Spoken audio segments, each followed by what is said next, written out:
The last thing I'll discuss about this incident is the church's firearms policy.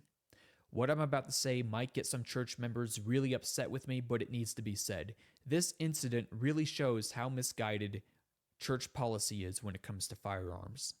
In 2019, church policy was changed so that it openly prohibited anyone, except for police officers, from carrying guns at church.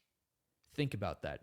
If it weren't for this policy, then there may have been a few members in Michigan who could have been concealed carrying when this psychopath began his attack. There may have been a few armed churchgoers who could have saved lives and stopped our building from being burned down. But our current policy prevented this possibility.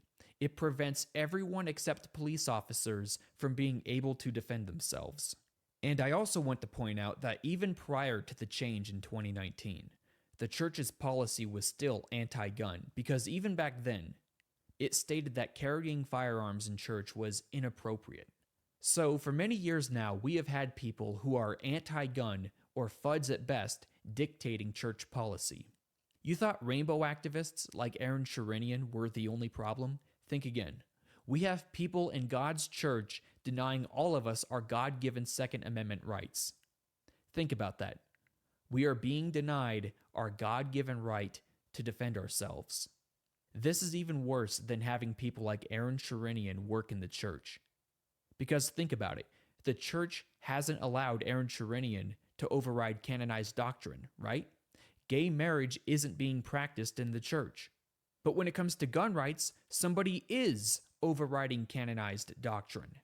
The Lord says in Doctrine and Covenants, section 101, verse 77, that He established the U.S. Constitution for the purpose of protecting all people. He literally says that the Constitution should, quote, be maintained for the rights and protection of all flesh, meaning all people, according to just and holy principles, close quote. Now, think of this question. Does the church's current gun policy align with the Lord's will here? Or is it fair that only cops get to carry guns at church?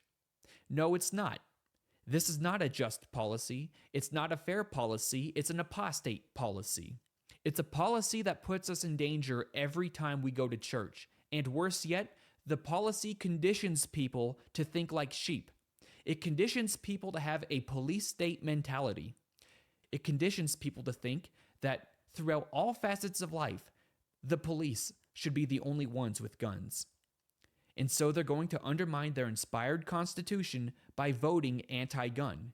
You have to realize that there are the wrong kinds of extremists in the church who think that society should mirror what church policy says, even if church policy is not aligned with the scriptures.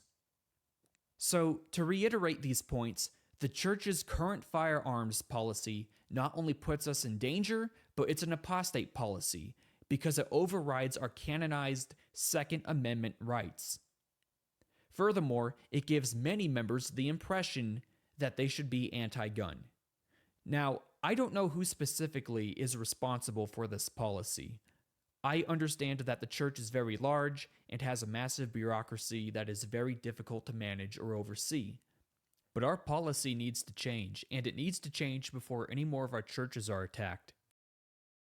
Well, that's all I've got for now. If you like this video and you want to see more in the future, then hit that like button and be sure to subscribe. Thanks.